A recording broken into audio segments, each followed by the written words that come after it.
மன் கஷ்ஷ ஃபலைஸ மின்னா அவ் கமா கால அலைஹிஸ்ஸலாத்து வஸ்ஸலாம்.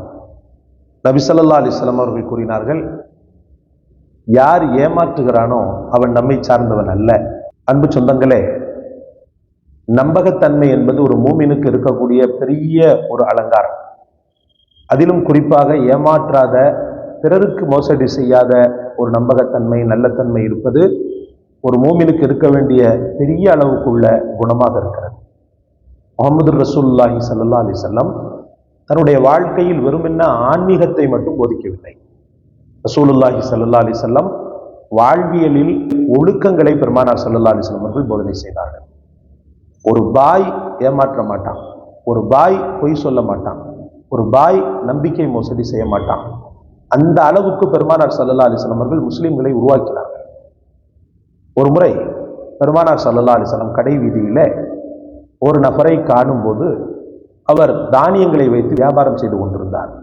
ரசூலுல்லாஹி ஸல்லல்லாஹு அலைஹி வஸல்லம் இந்த தானியங்கள் எந்த தரத்தில் உள்ளது என்று கேட்டார்கள். யா ரசூலல்லாஹ், இவைகள் நன்றாக இருக்கின்றன, மக்கள் விரும்பக்கூடிய விதத்தில் இருக்கின்றன என்றெல்லாம் சொன்னார். சொன்ன உடனே பெருமானார் ஸல்லல்லாஹு அலைஹி வஸல்லம் அந்த தானிய குவியலுக்குள் கைவிட்டார்கள்.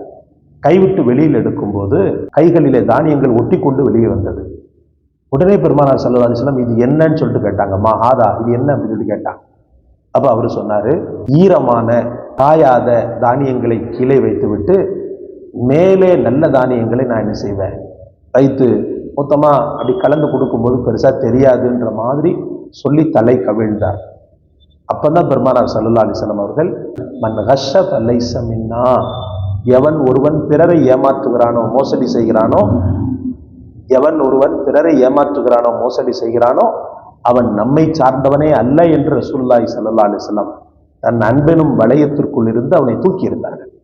அதனால் சகோதரர்களே, இபாதத்துக்கள் செய்தாலும் சரி, பெரிய அளவுக்கு ஆன்மீகத்தில் கொடிகட்டி பறந்தாலும் சரி, மக்களுடைய பழக்கத்தில் மக்களிடத்தில் புழங்கக்கூடிய நேரத்தில் மோசடி தன்மையோ உண்மைக்கு புறம்பான பொய்த்தன்மையோ இருக்கக்கூடாது.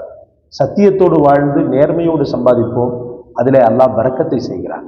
யாரையும் ஏமாற்றாத உள்ளம் மறுமை நாளில் ரசூலுல்லாஹ்வோடு இருக்கும் என்பதில் எந்த விதமான சந்தேகமும் கிடையாது. அல்லாஹ் உங்களுக்கும் எனக்கும் தௌஃபீக் செய்வானாக.